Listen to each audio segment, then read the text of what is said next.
Radhe Radhe friends, welcome back to my channel Bhakti with Meetu. Navratra के तीसरे दिन माँ चंद्रघंटा की आराधना की जाती है। पिंडज प्रवरारूढ़ा चंडकोपास्त्र कैयूरता प्रसादम तनुते मह्यम चंद्रघंटेति विश्रुता। माँ दुर्गा की तीसरी शक्ति का नाम चंद्रघंटा है। नवरात्र उपासना में तीसरे दिन इन्हीं के विग्रह का पूजन आराधना की जाती है। इनका स्वरूप परम शांतिदायक और कल्याणकारी है। इनके मस्तक में घंटे के आकार का अर्धचंद्र है। इसी कारण इस देवी का नाम चंद्रघंटा पड़ा। इनके शरीर का रंग स्वर्ण के समान चमकीला है। इनका वाहन सिंह है।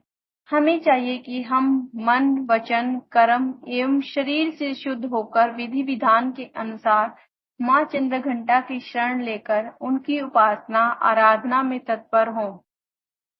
इनकी उपासना से हम समस्त सांसारिक कष्टों से छूटकर सहज ही परम पद के अधिकारी बन सकते हैं।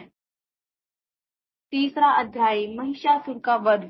महिषासुर के प्रधान सेनापति चिक्षुर ने जब देखा कि हमारी सेना का संहार हो रहा है, तो वह क्रोध से भर गया और स्वयं भी अंबिका के साथ युद्ध करने के लिए चल पड़ा।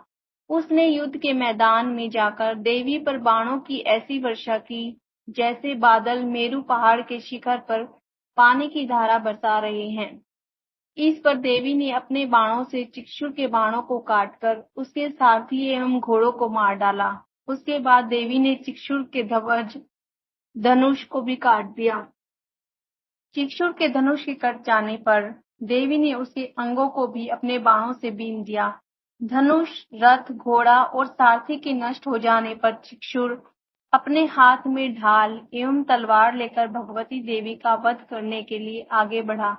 उसने तलवार से सिंह के मस्तक पर प्रहार करके बड़े वेग से देवी की बाईं भुजा पर वार किया। वह तलवार जब देवी की भुजा पर पड़ी तो वह टूट गई। इस पर क्रोध से लाल नेत्र करके चिक्षुर ने अपने त्रिशूल से देवी पर वार किया। त्रिशूल आकाश मार्ग से गिरता हुआ सूर्य के समान प्रकाशमान दिखाई पड़ा। त्रिशूल को अपनी ओर आते देख देवी ने अपने त्रिशूल से चिक्षुर के त्रिशूल के 100 टुकड़े कर दिए और इसके साथ ही देवी के त्रिशूल ने चिक्षुर के प्राण भी हर लिए। इस प्रकार देवी ने चिक्षुर का अंत कर दिया। चिक्षुर के मरने पर देवताओं का शत्रु चामर दैत्य हाथी पर बैठकर देवी भगवती के साथ युद्ध करने आया। उसे आते ही देवी पर शक्ति का प्रहार किया। इस पर देवी ने अपनी हुंकार से शक्ति को निष्प्रभावी बना दिया।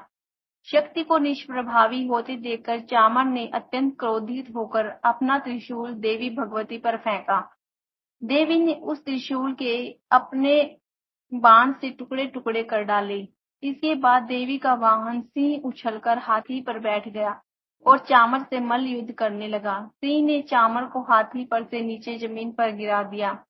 सिंह बड़े वेग से आकाश की ओर उछला और जब वह पृथ्वी पर वापस आया तो अपने पंजों से चामर का सिर धड़ से अलग कर दिया।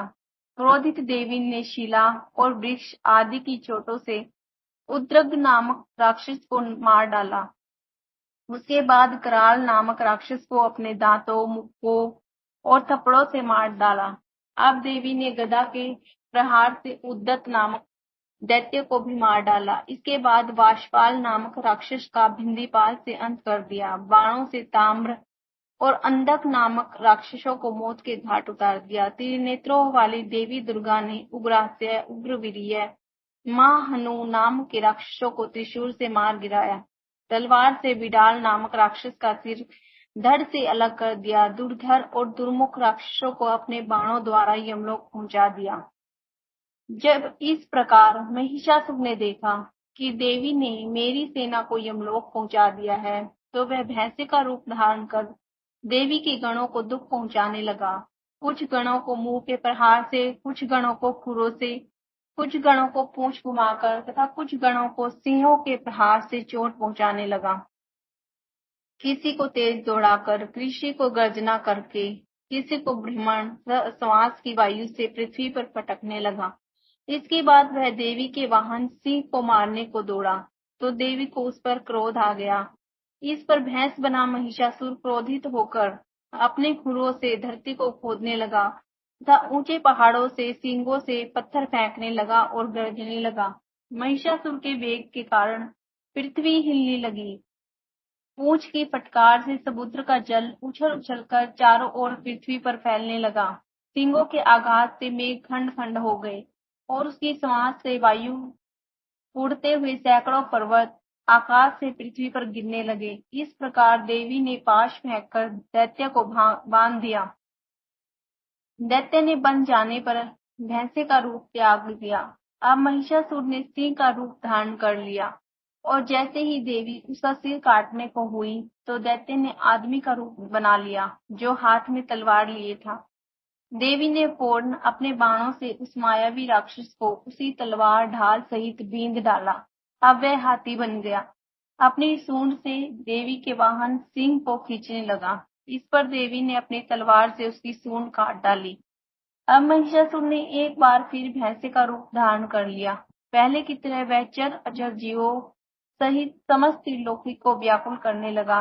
अब क्रोध में भरकर देवी बारंबार उत्तम मधु का सेवन करने लगी और लाल लाल नृत्य करके अट्टहास करने लगी। उधर बल, वीर्य तथा मद से क्रुद्ध हुआ दैत्य भी गरजने लगा। उसने देवी पर अपने सींगों से पर्वत फेंकने शुरू कर दिए। देवी दुर्गा ने अपने बाणों से उन पहाड़ों के टुकड़े टुकड़े कर दिए। मधुपान के कारण लाल मुख वाली देवी लड़खड़ाते वचनों से बोली, अरे मूर्ख, जब तक मैं मधुपान कर रही हूँ तब तक तू गर्जना कर ले। अभी मैं तुझे यहीं मारूंगी। तब देवता यहाँ गर्जना करेंगे। इतना कहकर देवी दुर्गा उछलकर उस दैत्य पर जा चढ़ी और उसको अपने पैर से दबाकर शूल से उसके गले पर आघात किया।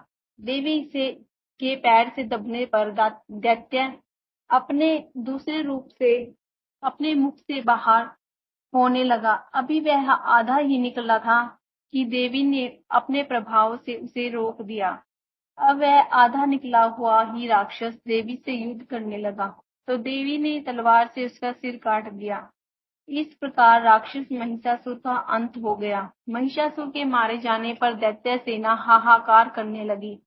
तब उस सारी सेना का भी देवी ने नाश कर दिया। इस पर सब देवता अत्यंत प्रसन्न हुए। ऋषियों, महर्षियों सहित समस्त देवता देवी की स्तुति करने लगे। गंधर्व राजगान गाने लगे तथा अप्सराएं नृत्य करने लगी। चौथा अध्याय, देवताओं द्वारा देवी की स्तुति।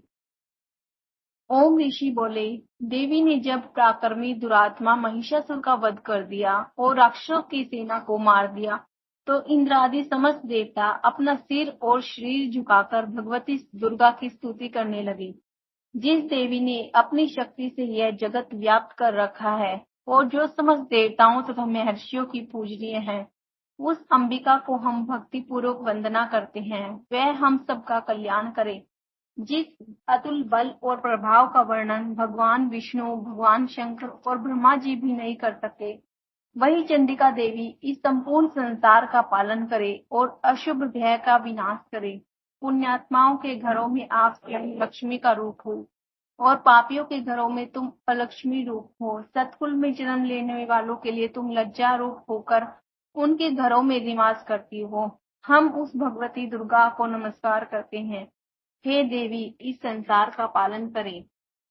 हे मातेश्वरी, आपके इस अचिंत्य रूप को असुरों का संहार करने वाली शक्ति तथा युद्ध में असुरों के साथ आपके अनेक प्रकार के चरित्रों को हम किस भांति वर्णन कर सकते हैं, अर्थात आपकी महिमा का वर्णन शब्दों से बाहर की बात है। आप संपूर्ण संसार की उत्पत्ति का कारण हैं। आप में सत्वगुण, रजोगुण और तमोगुण में तीनों उपस्थित हैं। तो भी दोषों के साथ आपका संसर्ग नहीं बन पड़ता। भगवान विष्णु और महादेव आदि देवता भी आपका पार पाने में असमर्थ हैं। आप ही सबकी आश्रय है। यह समस्त जगत आपका अंशभूत है, क्योंकि आप सबकी आदिभूत अव्यक्ता प्राह प्रकृति है। हे देवी, संपूर्ण यज्ञों में जिसके उच्चारण में सब देवता तृप्त होते हैं, वह स्वाहा आप ही हैं। इसके अतिरिक्त आप पितरों की भी तृप्ति का कारण है, इसलिए सब लोग आपको सुधा कहते हैं। हे देवी, वह विद्या जो मोक्ष को देने वाली है, जो महाज्ञान स्वरूप है, मोक्ष की इच्छा वाले मुनिजन जिनका अभ्यास करते हैं, वह तुम ही हो। हे देवी, तुम वाणी रूप हो, दोष रहित हो, ऋग्वेद तथा यजुर्वेद की एवं उद्गीत और सुंदर पदों के से पाठ वाले सामवेद की आशय रूप हो। तुम भगवती हो, दुर्गा हो। इस संसार की उत्पत्ति एवं पालन के लिए तुम वार्ता के रूप में प्रकट हुई हो और तुम संपूर्ण विश्व की पीड़ा हरने वाली हो। हे देवी, जिससे समस्त शास्त्रों को जाना जाता है, वह मेधा शक्ति तुम ही हो और दुर्गम भव सागर से पार करने वाली नौका भी तुम ही हो। लक्ष्मी रूप से विष्णु भगवान के हृदय में निवास करने वाली और भगवान महादेव द्वारा सम्मानित गौरी देवी तुम ही हो। हे देवी, मंद मुस्कान वाले निर्मल पूर्ण चंद्र बिंब के समान और उत्तम स्वर्ण की मनोहारी कांति से कमनीय तुम्हारे मुख को देखकर भी महिषासुर क्रोध में भर गया। यह बड़े आश्चर्य की बात है। हे देवी, तुम्हारा यही मुख जब क्रोध से भर गया तो उदय काल के चंद्रमा की तरह लाल हो गया और तनी ही हुई भौहों के कारण आपका विकराल रूप हो गया। उसे देखकर भी महिषासुर के शीघ्र ही प्राण क्यों नहीं निकल गए, यह बड़े आश्चर्य की बात है। हे देवी, तुम हमारे कल्याण के लिए प्रसन्न होती हो। आपके प्रसन्न होने से इस विश्व का अभ्युदय होता है और जब आप क्रुद्ध हो जाती हैं तो कितने ही कुलों का सर्वनाश हो जाता है। यह हमें अभी अभी ज्ञात हुआ है, जब तुमने महिषासुर की विशाल सेना को देखते ही देखते मार गिराया। हे देवी, आप उन्नति को देने वाली हैं। आप जिस पर प्रसन्न होती है वे सभी जगह मान सम्मान पाते हैं, उन्हें ही धन और यश मिलता है। वे अपने धर्म का पालन करते हैं, वे ही रक्षित रहते हैं। वे अपनी पत्नी, अपने बच्चों तथा संबंधियों के साथ प्रसन्न रहते हैं। हे देवी, आपकी कृपा से ही अत्यंत आहत पुण्यात्मा पुरुष अपने धर्म संबंधी कार्य प्रतिदिन निष्पादित करते हैं। आपकी कृपा से ही उन्हें स्वर्ग में लाभ मिलता है। इसी कारण आप तीनों लोकों में फल देने वाली मानी जाती हैं। हे देवी दुर्गा, आपका स्मरण करने पर आप प्राणियों के भय हरण करने वाली हो। स्वस्थ पुरुष जब आपका स्मरण करते हैं तो आप उन्हें अत्यंत पवित्र बुद्धि प्रदान करती हैं। दरिद्रता, दुख और भय हरने वाली हे देवी, आपसे बढ़कर और कौन इस संसार में है। आप ही सबका उपकार करने वाली और सर्वदा दयामयी है। हे देवी, उन असुरों का विनाश करने से संसार में सुख और शांति हो और ये राक्षस नरक में रहने के निमित्त भले ही पाप करते हो, परंतु युद्ध में मरकर इनको स्वर्ग मिले, यह सोचकर ही आप इन राक्षसों का संहार करती हो। हे देवी, संपूर्ण राक्षस केवल देखने मात्र से ही भस्म हो सकते थे, फिर आपने अस्त्रों शस्त्रों से इनका विनाश किया। इसका कारण यह था कि शस्त्र के प्रहार से राक्षसों को भी स्वर्ग प्राप्त हो जाए। इस प्रकार शत्रुओं के लिए भी आपके विचार कितने उत्तम हैं।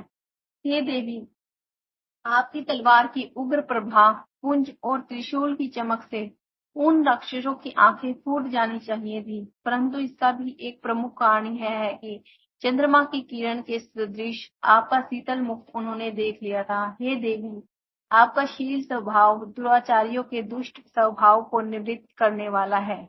आपका रूप अचिंत्य है, उसकी तुलना किसी से नहीं की जा सकती। आपका पराक्रम तो देवताओं के पराक्रम को नष्ट करने वाले राक्षसों के पराक्रम को नष्ट करने वाला है। इस प्रकार आप शत्रुओं पर भी दया करती रहती हो। हे देवी, आपके इस पराक्रम की बराबरी किसी से नहीं की जा सकती है। शत्रुओं को भयभीत करने वाला आपका पराक्रम और सुंदर स्वभाव और किसी में नहीं है। हृदय में ममतामयी दया और युद्ध क्षेत्र में कठोरता तीनों लोकों में आपसे बढ़कर किसी में नहीं है। हे देवी, युद्ध क्षेत्र में शत्रुओं को मारकर तुमने उन्हें स्वर्गलोक में स्थान प्रदान किया है। इस तरह आपने तीनों लोकों की रक्षा की है और उन उन्मत्त राक्षसों से जो हमें भय था उसको भी दूर किया है। आपको हमारा बारंबार नमस्कार है। हे देवी, त्रिशूल से हमारी रक्षा करो। हे अंबिके, तलवार से हमारी रक्षा करो।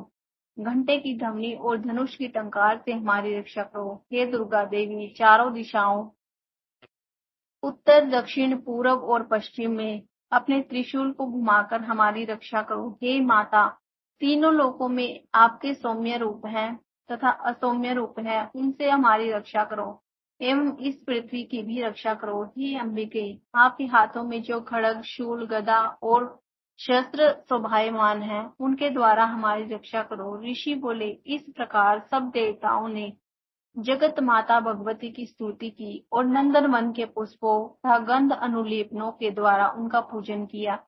सभी देवताओं ने भक्ति पूर्वक दिव्य धूपों द्वारा अर्चना की, फिर प्रणाम करने लगे। तब देवी दुर्गा प्रसन्न होकर उन देवताओं से बोली, हे देवताओं, तुम सब लोग जिस वस्तु की अभिलाषा रखते हो, मुझसे मांग लो। देवता बोले, भगवती ने हमारी सब इच्छाएं पूर्ण कर दी है, अब हमें कुछ नहीं चाहिए। हमारा शत्रु महिषासुर मारा गया है। हे महेश्वरी, इतने पर भी यदि आप हमें कुछ और वर देना ही चाहती हैं, तो जब जब हम आपको स्मरण करें, तब तब आप दर्शन देकर हम लोगों के महान संकट दूर कर दिया करें। हे मातेश्वरी, जो भी मनुष्य इन स्तुतियों द्वारा आपकी स्तुति करे, उसे वित्त, समृद्धि और वैभव के साथ ही उसकी धन और स्त्री आदि संपत्ति को बढ़ाने के लिए आप सदा हम पर प्रसन्न रहे।